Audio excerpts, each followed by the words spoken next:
Hello, it's Tamara Hunter, and today is day number 272 of 365 Days of Awesome. Celebrate success through service. And we have our service hero, Sophia Olivas.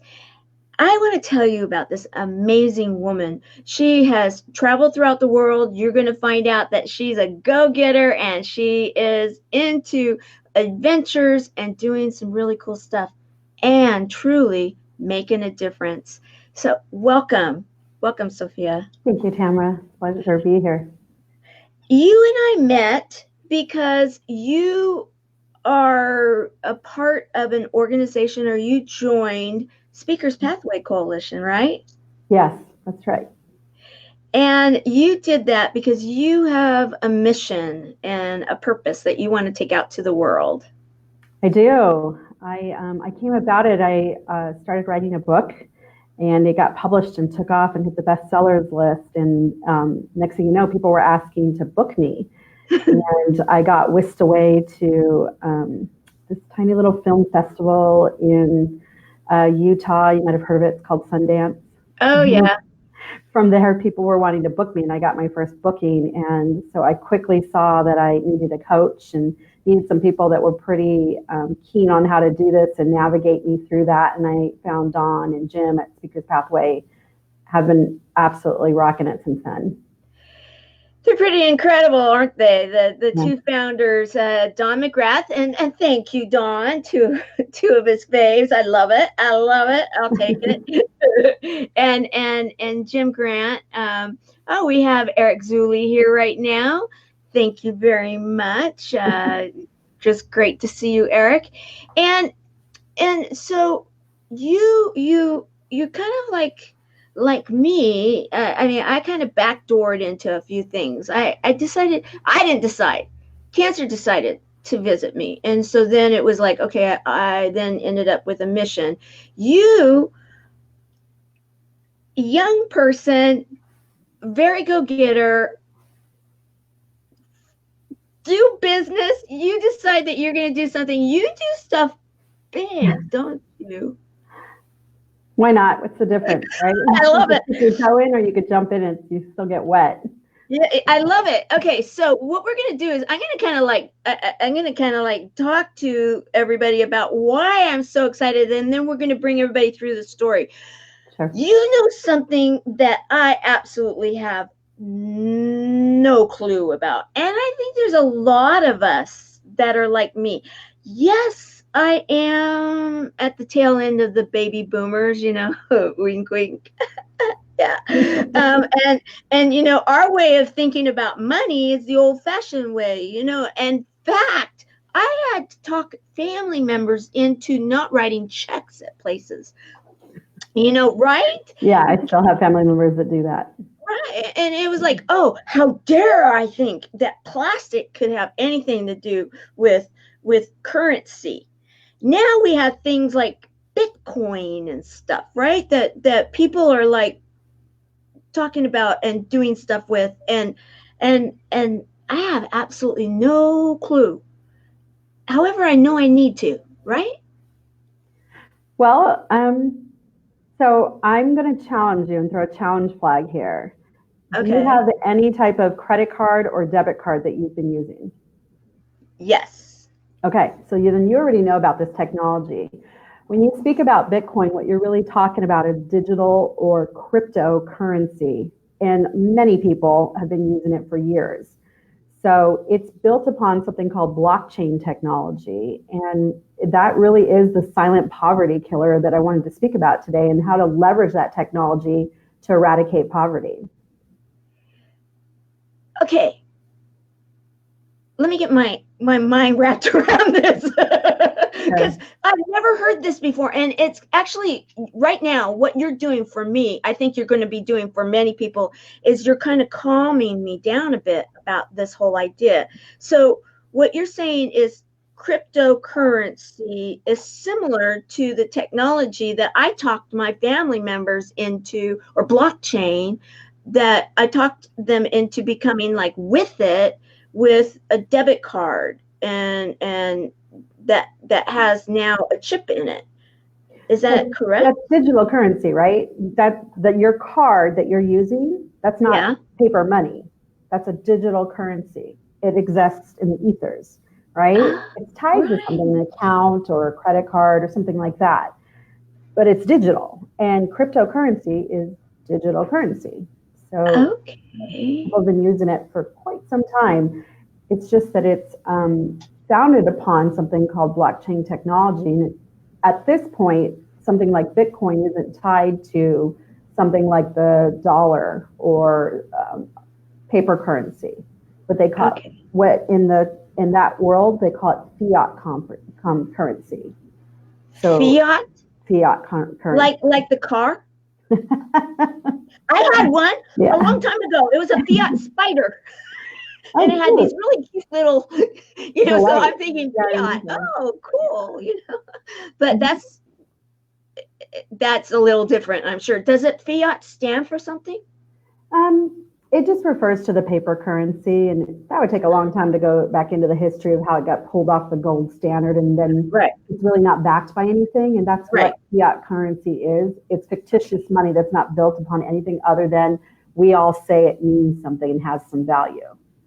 Okay. Yes, I do know about the dollar being no longer backed by gold and those kind of things. I do know a little bit about that. However, it's interesting. I think a lot of us, especially if you will, my generation, that we're just like this newfangled money. But in what you're saying right now is it's really not that different than what we're dealing with. It's just we need to, who would have ever thought apps would be something we would understand, and a blog, social media.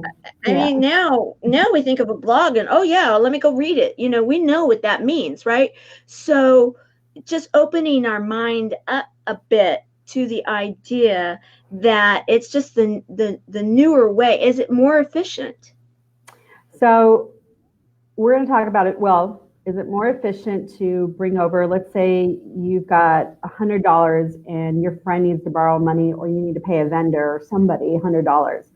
Is it more efficient to go get the cash, travel wherever that person is, hand them the cash, or to say PayPal it?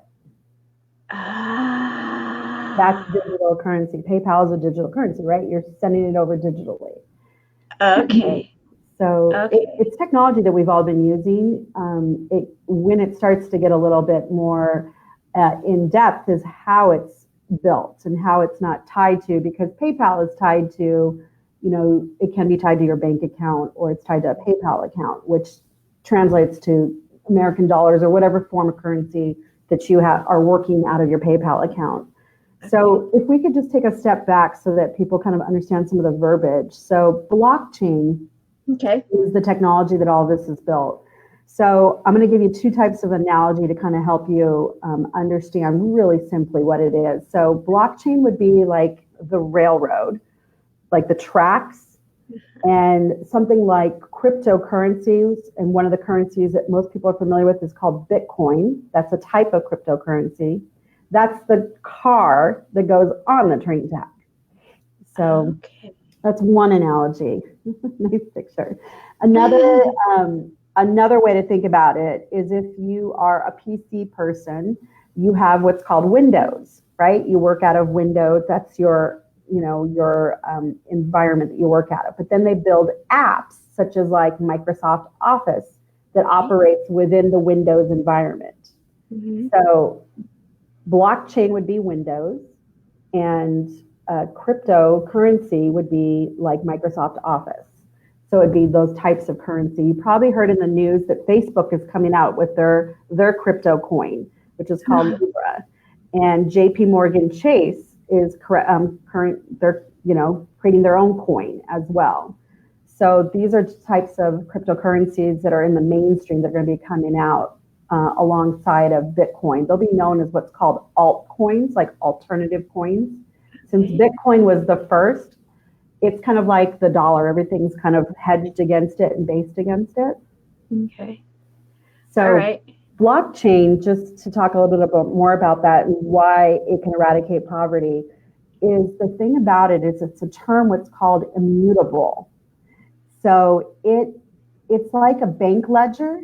So it keeps track of every transaction that's taking place, except it can never be tampered with, altered, changed. Everybody can see it. So it's full transparency. And the thing that goes about with it, you can see the transactions and where the money is going and how it's being used. It's just the parties that are using it get to remain anonymous. So in the nonprofit world, that's a huge benefit for when you have huge donors that don't want to, they want to donate for a cause, and they just don't want the attention that goes with that. Right. Exactly. They want to remain a little bit more anonymous, and so that everybody's not going after them because they see that, oh, well, they're donating for this, now maybe they'll donate for that, or whatever it may be. Whatever their reasoning, that makes a lot of sense. Let's step back a minute. Okay, so we understand that you know what you're talking about, and we'll come around full circle and talk about what you're going to be doing with all of this and how it's going to be so impactful. Yeah. You I love your bio because you chase butterflies and you climb trees, and you've been backpacking in 30 countries? Over 30, about 35 at this point. And you in your 20s decided to do business, and not only do it in a small way, but you were able to go out there and what was it, in like 28 days or something, raise $30 million? Yeah. So I was building at that time, I was building a corporate entertainment nightclub. I noticed that when I was doing business deals, I had my first company back then. When I was doing business deals, I noticed that there wasn't very many places to conduct business of those type of magnitudes where women could play. I couldn't go to the country club with the men, and I didn't want to anyways, it was boring. And breaking bread and getting people liquored up, it just makes deals go a lot smoother. And I learned that at a young age, and I was like, well, I'm going to build this place myself.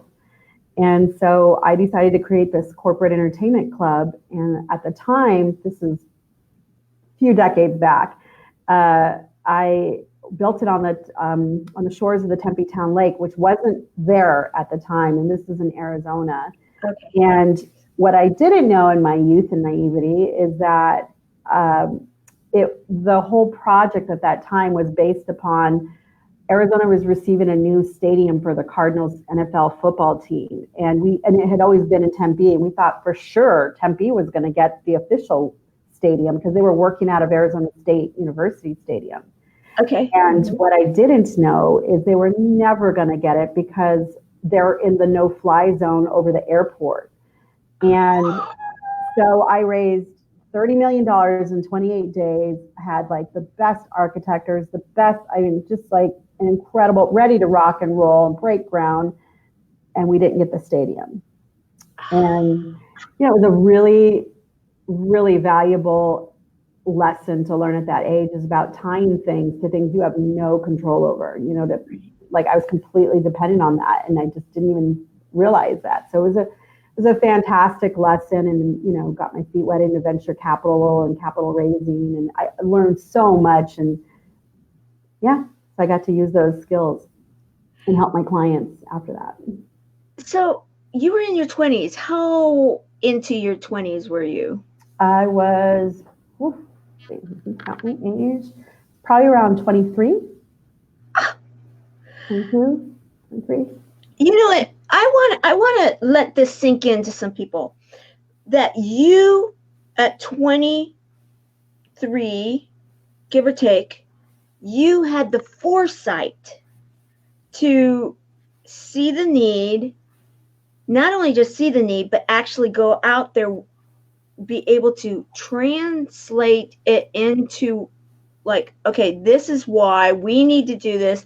And to raise $30 million, you need to have a clear plan. You need to make that be known, what you are going to be doing. Why are you going to be doing it? How are you going to be doing it? All those, where, okay, yes.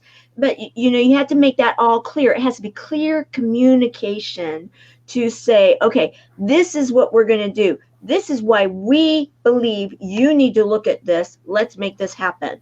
And you were that convincing to the people that you were out there talking to, that they went ahead and said, yes, we see the value in this. We'll go ahead and pledge our money. So you were able to get that kind of a pledge, get that kind of buy-in, if you will, $30 million worth on a program. Okay, yes, timing, and there were some extenuating circumstances. However, the skill level and the foresight, and for you to see, okay, there's a need for this. There's people that are going to want to do this, like me.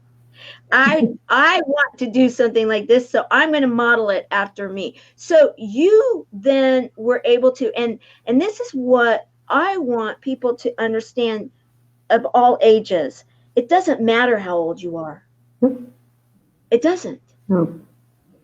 And I think as adults, it's our responsibility to protect the younger ones, and because so that was like part of like ignorance is bliss, naivety. I didn't know I could fail. I had no clue at that age that I could fail. So when you meet those start-eyed kids, like blaze the trails for them, open the doors, and leave your doubts, your challenges, your stuff at the door, and just run with them and have fun. Yeah, it was a great time. And so you really pointed to something as like, you could say foresight, you could say that stuff, but basically I was at a point when I didn't realize that it couldn't be done.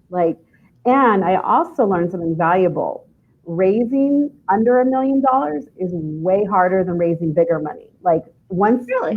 Yeah. So I remember people were telling me, oh, you only need about $10 million, which was very accurate. With my numbers, I saw that at the time, with the type of technology I wanted to bring in, because I was going to use RFID, which was cutting edge at that time, so that people just it would scan their retinas when they walked in, and I would know who they were, and a picture would show up, and people could greet them and be like, yes, thank you for coming, and stuff like that. Mm-hmm. What I learned, though, is that a few things will always go unplanned, especially in construction building and new technology. Times will get pushed back, materials, all kinds of things factor in. So always triple what you need to kind of buffer for that. And once I tripled, it was so much easier to get that bigger amount of money than it was the little bit amount of money. There's a lot of psychology that goes in with it. People that when you're trying to get smaller amounts of money, you've got to deal with people that are a little bit lower on the investment rung, and they're really, it could be big money for them. So they pay a lot more attention, and there's a lot more work you have to do.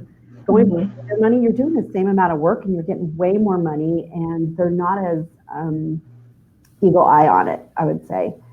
A lot of times it's a kind of pocket change for those type of people, and what they just want to see are the numbers and you producing, which really that's all that matters. Right. True. I mean, that absolutely makes a lot of sense. I will say that I noticed the same thing, and I had this discussion the other day with someone, in that I used to be a recruiter, a headhunter, if you will, and I was definitely on the upper end of the echelon of the scale of fees. And I had no problem with that, because I knew that, I had to do the work. I wouldn't get paid if I didn't do it. So there was no risk, right? Mm-hmm. And when I was able to tell these clients that was the case, they were the clients that had no issue with it. They almost expected that. They wanted that value. They wanted to know that they were working with, if you will, the cream of the crop, that they wanted to know that there was a value added situation for them. And it's a playground or a sandbox that they feel comfortable in. And I like the way you just said that you work with the ones that they expect you've got to deliver. However, they're not going to babysit you like some of the others may, because they're used to playing in that same sandbox, right? Mm-hmm. Am I right? Yeah, correct. Okay. Absolutely correct.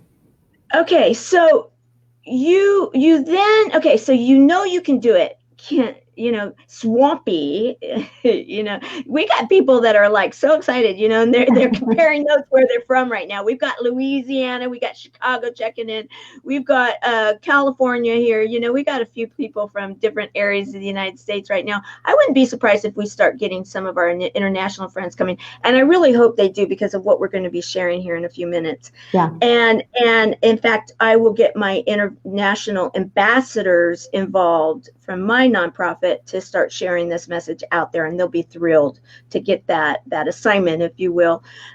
Okay, so you have this experience, you can do it now, it. Yeah. All right. Yeah. I can do, and there's something to that. There's a confidence level when you've been out there, you've been playing in the big leagues, you can put something together. Even if it doesn't work this time, it's like so many entrepreneurs. How many entrepreneurs have had businesses that make it, they don't make it, they make it, they don't make it, they make it, they don't make it. However, they don't give up, and then they make it, and zoom, they go, right? So you knew that you could do it. And you currently have your own company, right? Correct. Tell us about that. So from that, I was always in technology. I was always in web development. I've had that pretty much. I've been in web development all my life, so my adult life. And I kind of rode the wave in the 90s as it was coming into fruition and teaching myself how to code. And as the years went on, gathering a team and building it up. I also started consulting for companies so that I could get some big names underneath me. For instance, Bank One, before there was online banking, I helped launch their online banking. They've had a lot of name changes and mergers since then, but they were testing the waters, and they formed a new company to see if people would trust online to bank. And this was, back now we all know, right? We all do online banking. Right. But that, let's just stop here for a second. For the younger crowd that might be watching this, they're like, oh yeah, right. That was a big deal for a lot of people.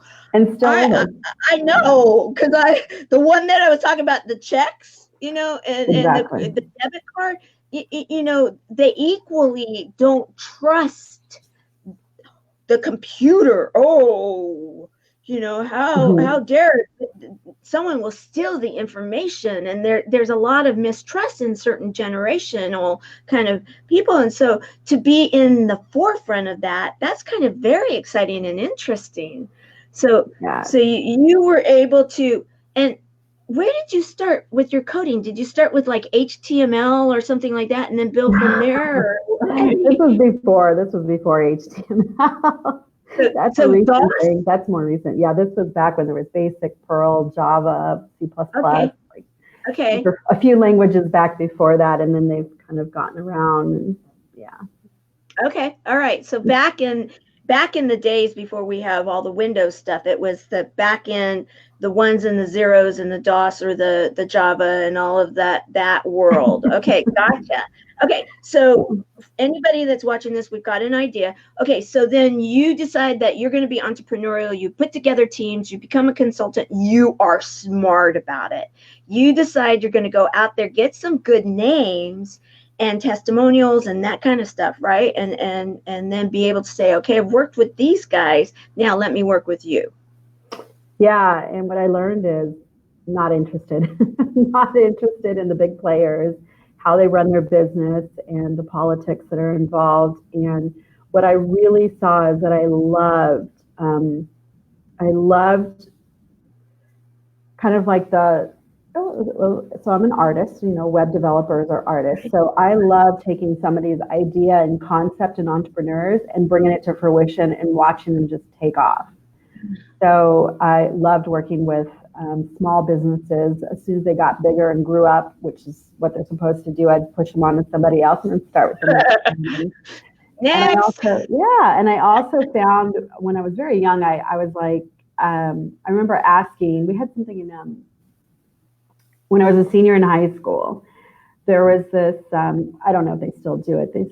They called it Career Day, and they bring all these professionals in to talk to the senior class, and they, like, a police officer would stand up and be like, this is what it takes to be a police officer, and a veterinarian would come in.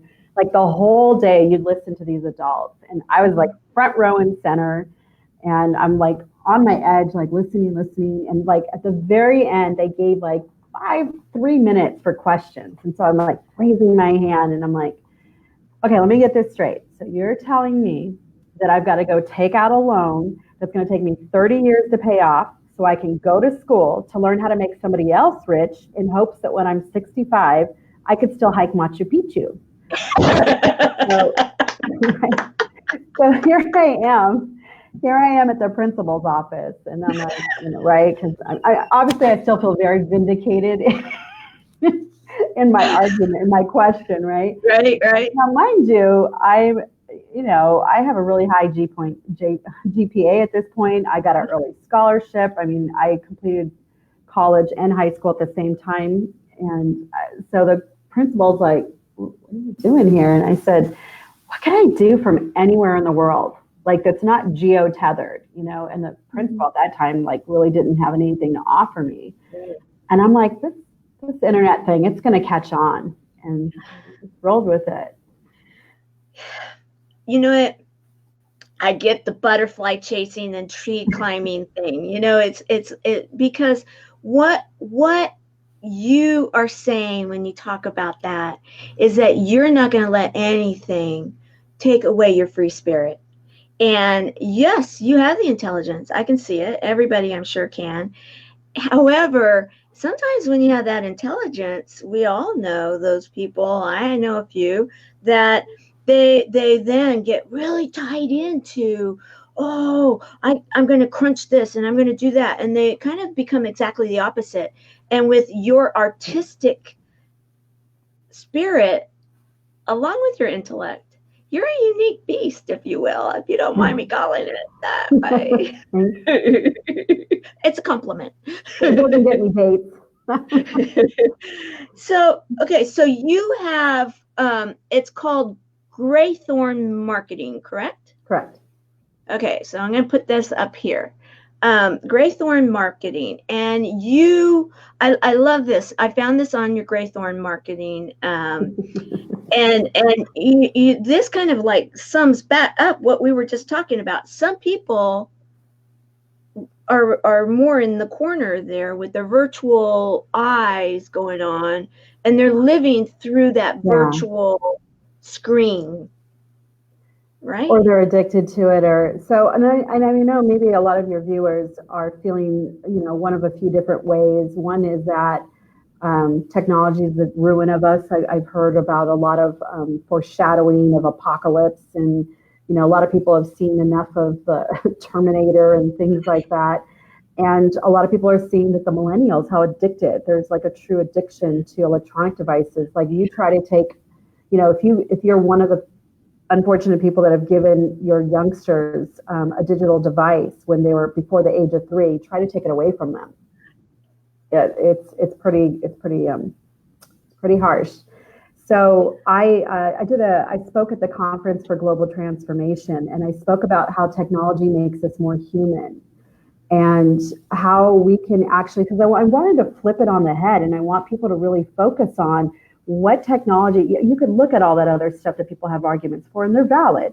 What I'm saying, though, is what we could do is we could choose to focus on all the good that technology does and can do for us in the future, and how it connects us all. I mean, we're like in different states. I don't even know where you're at today, and I'm able to do this for your readers and then your viewers. And then there's also going to be people that aren't live that we're going to be able to play it for at a much later date, on and on and on, so that people at whatever time zones can get this. I mean, that is truly powerful and amazing, that if you've got a message, if you've got something that can help somebody, you can get it out, and you don't need to go through the normal channels of paying millions to be on the TV, the radio, or on print.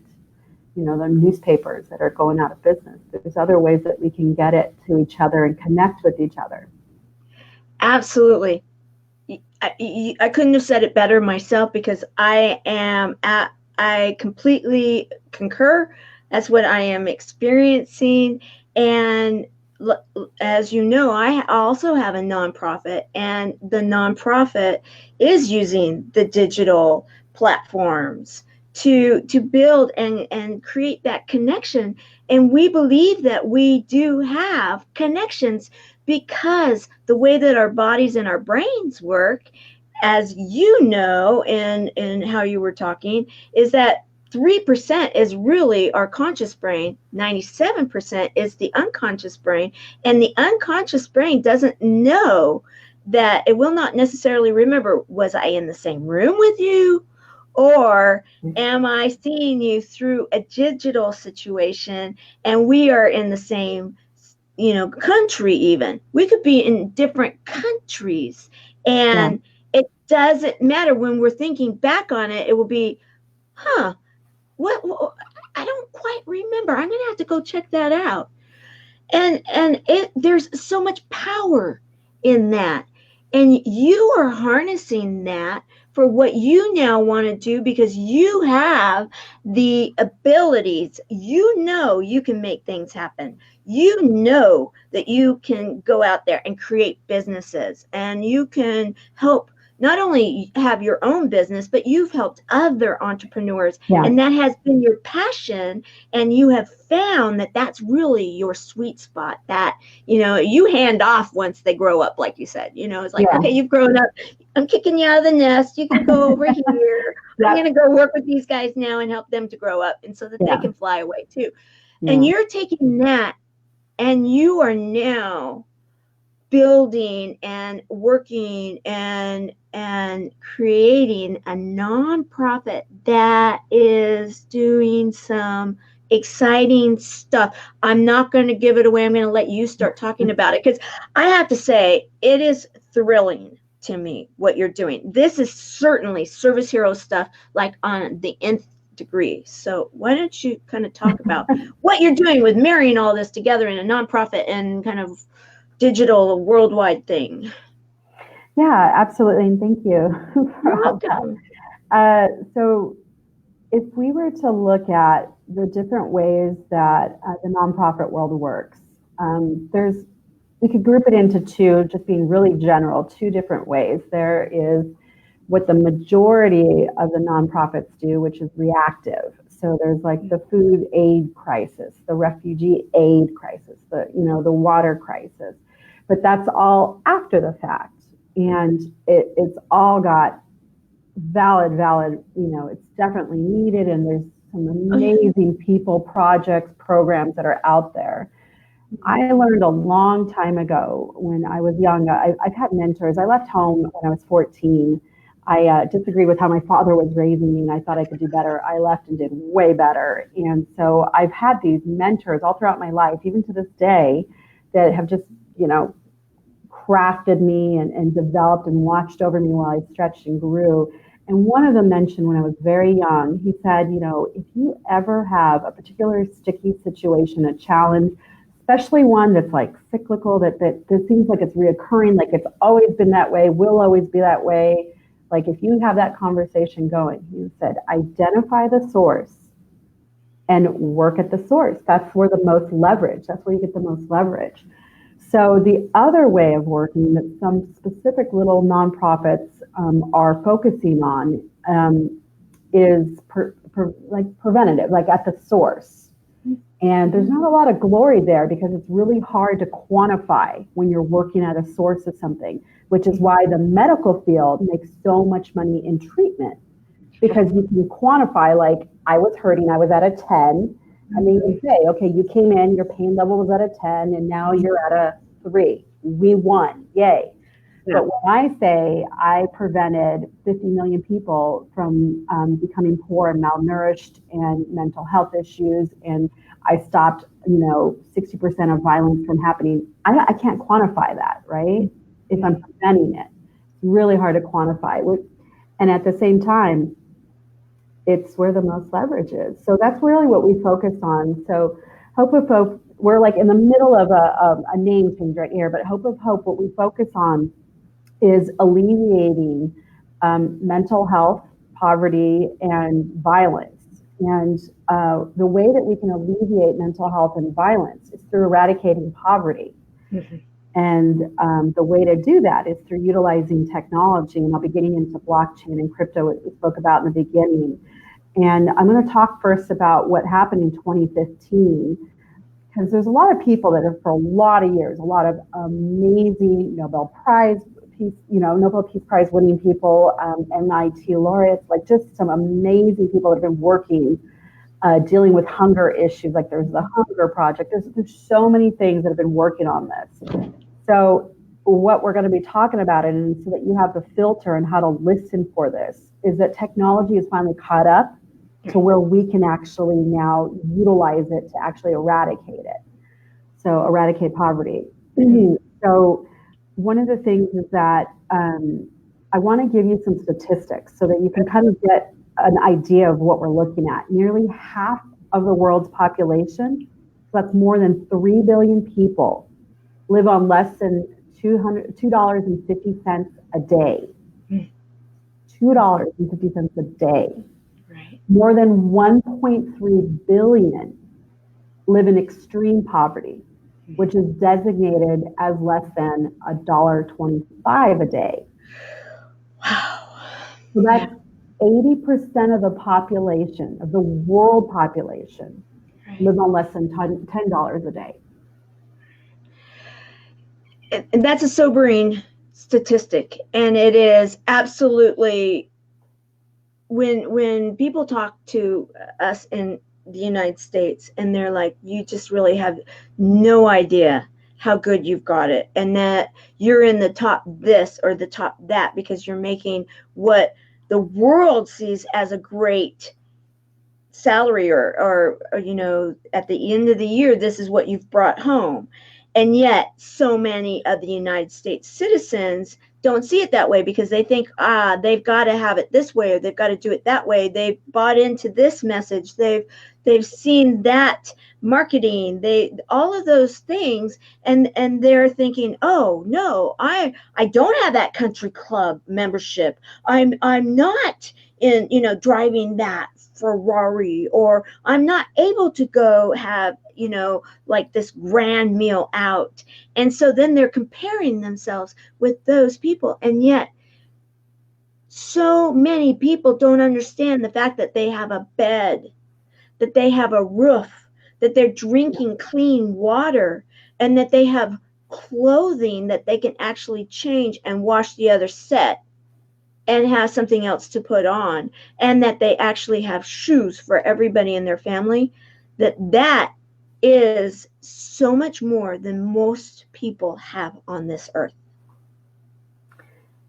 So you're talking about perspective and gratitude. I'm going to take it a step further and talk about what we are missing is the absolute ramifications and effects of poverty on each one of our lives. Like me, you, even though we are maybe not be poor, the effect of poverty on each one of us. Okay. The effects of poverty are lifelong, and it affects everybody in its path in the form of crime, violence, and mental health concerns. If children don't get adequate nutrition through the years of 1 to 3, the mental health problems, it's like the tie-in, what people haven't really looked at or spoken about is how high autism rates are, and all these other depression, things that show up later in life, or in suicide rates in teens. All of this stuff is connected to nutrition, which is connected to poverty, and as well as education. Like educating people on what is proper nutrition. Children aren't born and given, like they're not born with books, like how-to manuals. And if you yourself are not fit and know about nutrition, what do you think your chances are of passing on really great information to your child? Right. It's a little bit of a struggle. So, like, just picture this. I'm going to give you an example. Okay. So Louisa, she shares a 3-bedroom apartment with her mother, her stepfather, and 9 other family members. So So there's at least 3 generations living in this apartment. Her stepfather lost his job in construction in 2007. So if you recall what was happening in the States in 2007, we hit a little bit of a recession. Right. And her mom, she's been unable to find any lasting work. So the family relies on what we call a soup kitchen for food and donations from clothing from neighbors. So Louisa, she tells her mother one day my friend saw me at the soup kitchen, and since then my friends don't talk to me, and they treat me like I'm someone who's in need. Right. So Louisa, she becomes isolated. She develops self-worth and trust issues, and she starts cutting herself. Right. And she starts arguing with her parents, and she loses interest in school because what's the point? We're poor. This, like, all she sees is generational poverty. Her parents, her grandparents, like she's the 3rd generation and she doesn't see a way out. So she starts to hang out with other people that are in similar situations. Why? Because they enable her thoughts and her behaviors, and they encourage her downward spiral. They also make it feel like she's okay. She's not the only one. So she looks for a way out. So she turns to men to validate her value, and maybe she's pimped out by her boyfriend. So she drops out of school, and to deal with the fact that she's now prostituting, she turns to drugs and alcohol and becomes addicted to meth. So she begins stealing from her family, and when that dries up, she steals from friends, and when that dries up, she steals from strangers. Mm-hmm. This is how it goes. And then she goes to jail for it, and when she gets out, she can't get a job because now she's got a record. Right. And its cycle starts all over again. So then she deals with it. She goes back to prostitution. Then she has to deal with drugs and does drugs again to deal with going back to prostitution and beginning over. So this is just one example of a ripple effect that poverty has. Mm-hmm. So if you want to decrease crime, violence, war, terrorism, depression, anxiety, stress, you've got to look to eradicating poverty. Mm-hmm. And conversely, if you want to increase overall health, well-being, goodwill, harmony, cooperation, creativity, value, just like the vibrational levels, look to eradicating poverty. Because the effects of poverty, they lead to crime, they lead to violence, abuse. Terrorism is caused by poverty. War, it affects all of us. Right. I see this. Absolutely. And I'm a student of history, and so you can even think about, as you're talking about this, it's current now. However, when you look back, and you even said 3 generations, when you look back even 4, 5, 6, you look at back, mm-hmm.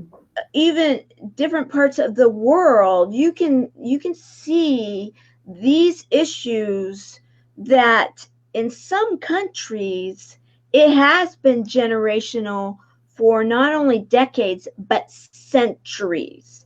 And you actually went in front of the UN, didn't you? I'm a part of the United Nations Association, yeah. And you want to not only have your nonprofit work in the United States, you want to touch the world. Yeah. So in 2015, the UN, which is comprised of many, many, many different countries, along with the IMF, this International Monetary Fund, and the World Bank. These are all organizations that deal with global issues, specifically dealing with poverty, mental health, and violence. Mm-hmm. And they looked at hunger and they were like, we've got to solve this. And we know we can solve it. So they set an initiative that by 2030, extreme poverty will be eradicated. And they set a milestone that we would get to under 10% would be living in extreme poverty by 2020. Well, as of 2018, we were below 10%. So we're ahead of schedule. Now, what's going to tip that over is the technology that we're going to be talking about, the blockchain and the cryptocurrency and things like that nature.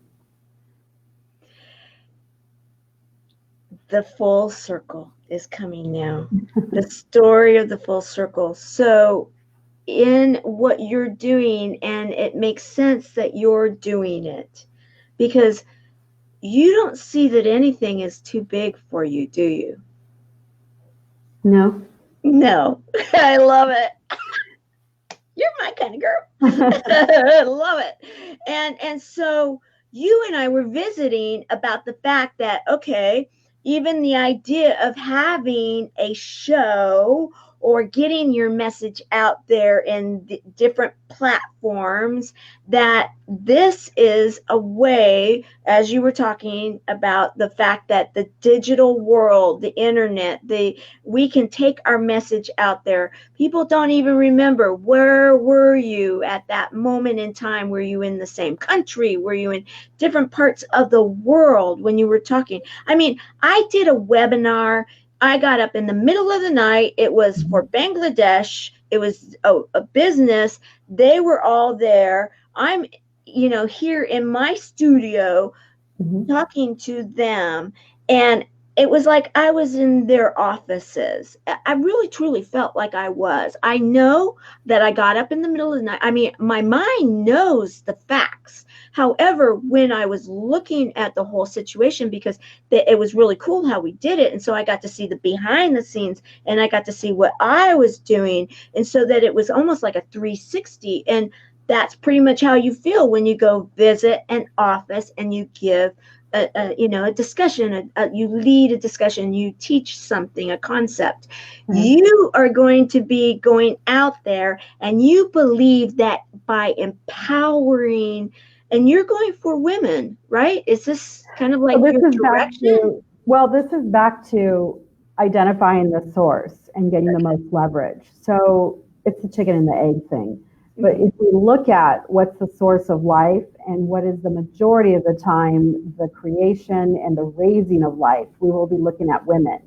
Yeah. So if we want to get the biggest impact, getting women to self-sustainable, getting them to where they can financially sustain themselves in rearing their children, what has absolutely been proven when that happens is that they then can get education, which then has them have kids later in life, which then has them choose domestic partners that will rear their children in the way that is the most beneficial.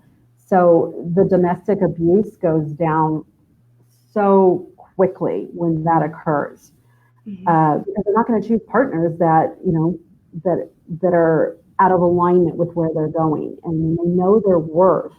When women can feel heard and listened when they're in business, and they know their worth, watch out.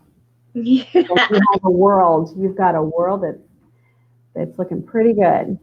And I'm loving this. And so what you're then working towards and working with others to eradicate.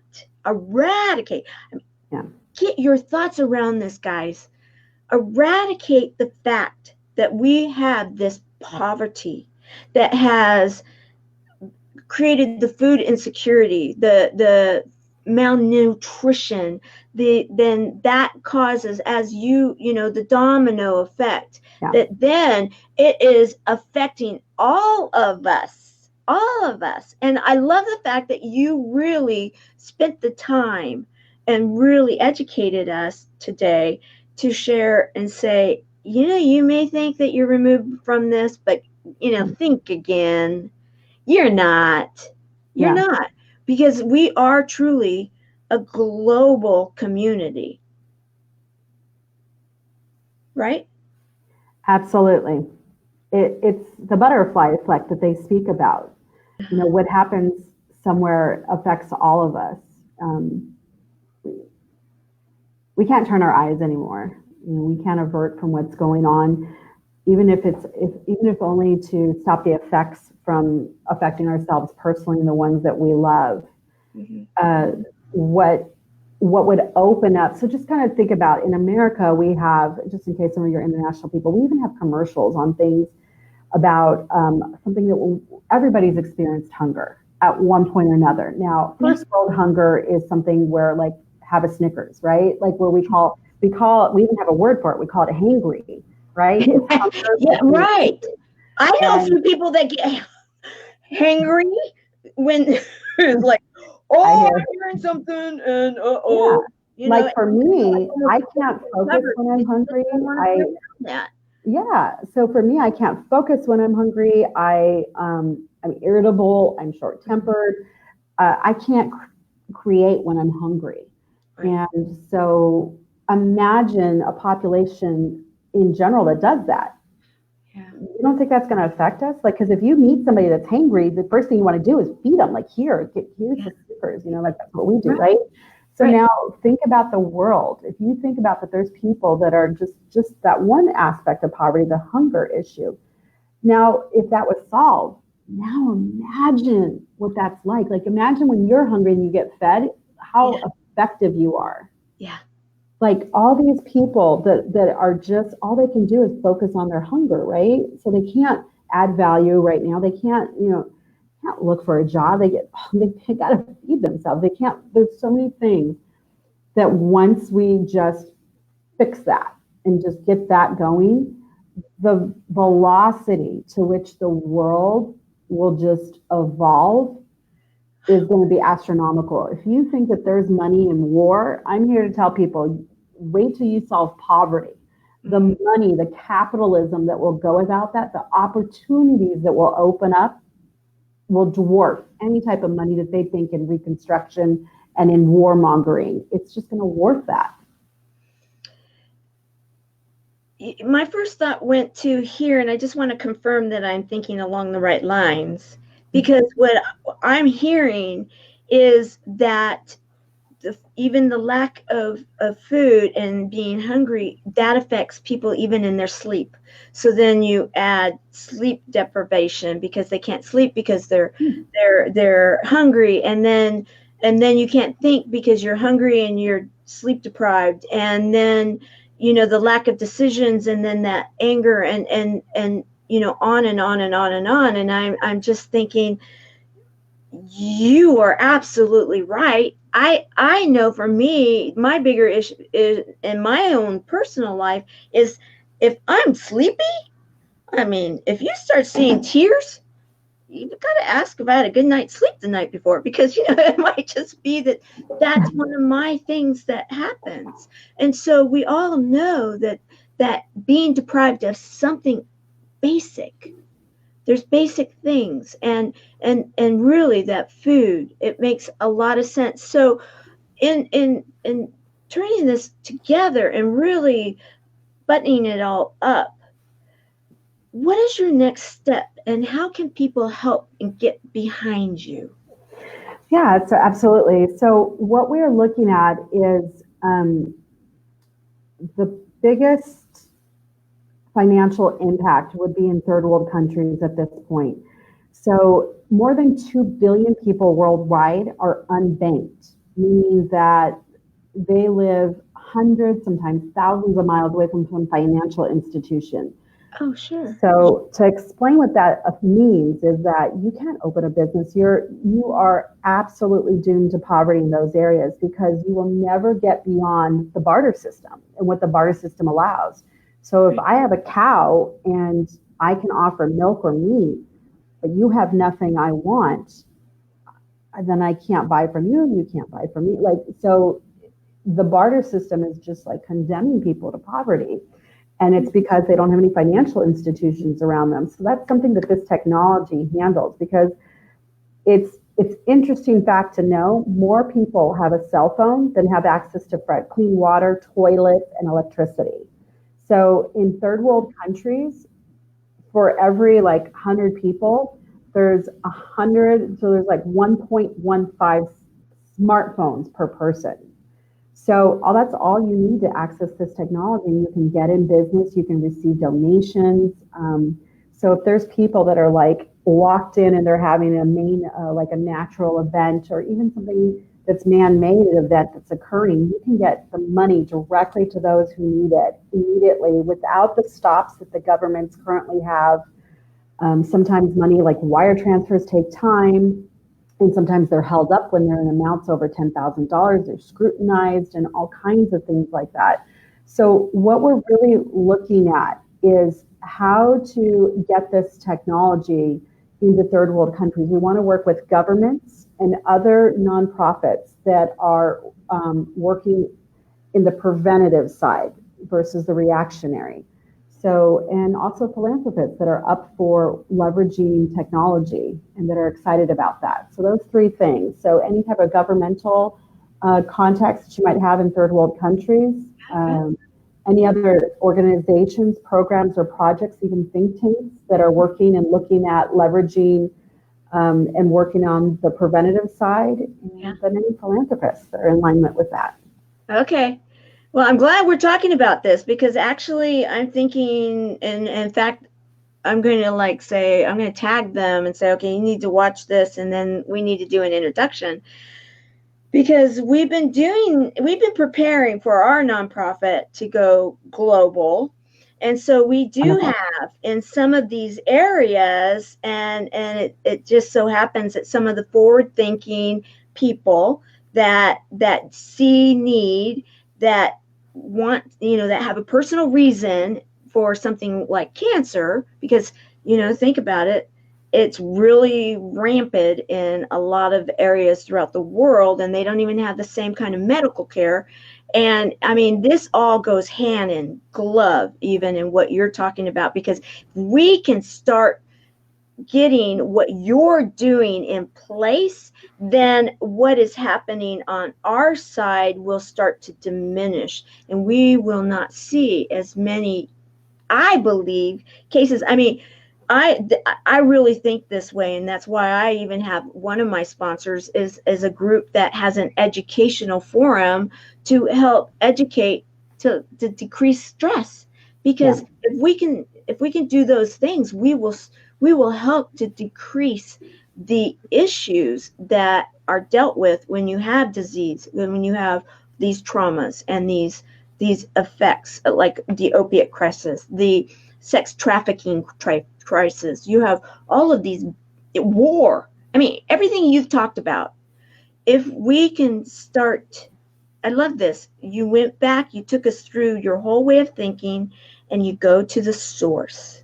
You're going to the source, and the source is something as simple as if they can have access to some kind of money system, then they can actually have access to entrepreneurialism and empowerment, and then they can start to see how they can make their environment better. Then it just adds on, and we can start seeing a difference to the world. Thus, the goal that the United Nations put out there, that you're a part of this program, to see that is eradicated. Yeah. Eradicating poverty would be considered humankind's greatest achievement. Yeah. As it would prolong and save hundreds of millions of lives. Yeah. And then the quality of all of our lives would increase.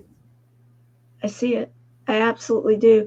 You are a gift to our world. Can I just say, butterfly chasing, climbing tree young lady that you are?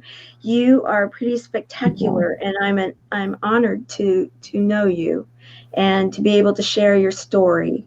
And in any way that I can help, you've got my assistance, because I see it, I know it. I know that we can make a difference in this world. And if all of us work together, and that's the thing that's wonderful about nonprofits, we get to play in the same sandbox and help each other. It's not at all a competition. It's a collaboration, and we are out there to make mankind, our globe, a better place. And oh my gosh, I'm just like thrilled. So is there anything else that you would like to say before we close? Yeah, so for those that, so I want to touch on something when you said, is anything too big for me? I want to come back and circle that. The reason why I'm able to emphatically say no, because not myself, not you, not anyone on this planet of over 7 billion people is alone. Which is why I know that whatever solution or problem or challenge, I can rise to it, because I am not alone. I've got, especially with technology, I can tap into everyone. Like everyone that's attached, I can just say, look, this is what's going on. And so I want to push that out to all your viewers. So whatever that song is, whatever that thing that you want to make sing in your life that you have, you're the one. You're what we're waiting for. And it's just you, and then of course all of us will join in. So just to go and rise for it. You know what? And thank you for adding that, because that's what this show is all about, is highlighting service heroes, because it's people that have servant hearts and that are willing to team together to make different programs work. Because if we all collectively share our talents in different ways with those, and we all work together to make the world a better place, truly work together and serve together, you're right. No one is facing it alone. And it's incredible how when you don't have that skill, but you have that belief, that person shows up. That person, when you put it out there, that person shows up. And that can take place. And so you're right. I absolutely concur. I absolutely agree with you. And thank you very much for sharing that, because I know there's a lot of people that need to hear that. And so that they can really embrace it. Because until they've experienced it, sometimes they doubt. And even when you've experienced it, we still have our moments of doubt. Absolutely. Right? Yeah, because we're human. That's fine. Doubt yourself and then get to work. Exactly. I love it. Okay. I love it. Okay. So thank you for adding that at the end. So as we close, day number 272 of 365 days of awesome. Celebrate success through service. Sophia, you are an incredible gift to our world.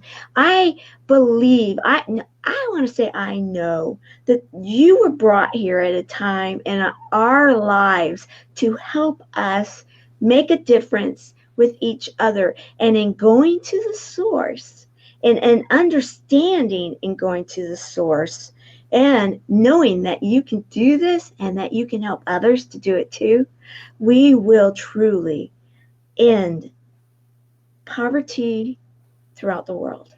Yeah. Thank you. Thank you. Okay, we've wrapped up today's show. Tomorrow's show is going to be equally interesting. We're changing gears a bit. Tomorrow, we're going to have a female Michael Jackson impersonator out of Las Vegas, and she's going to come all dressed in her garb and actually possibly even rock the house a bit. So that should be fun. Stay tuned and find out what time it's going to be. Thank you so much, Sophia. Okay. Bye.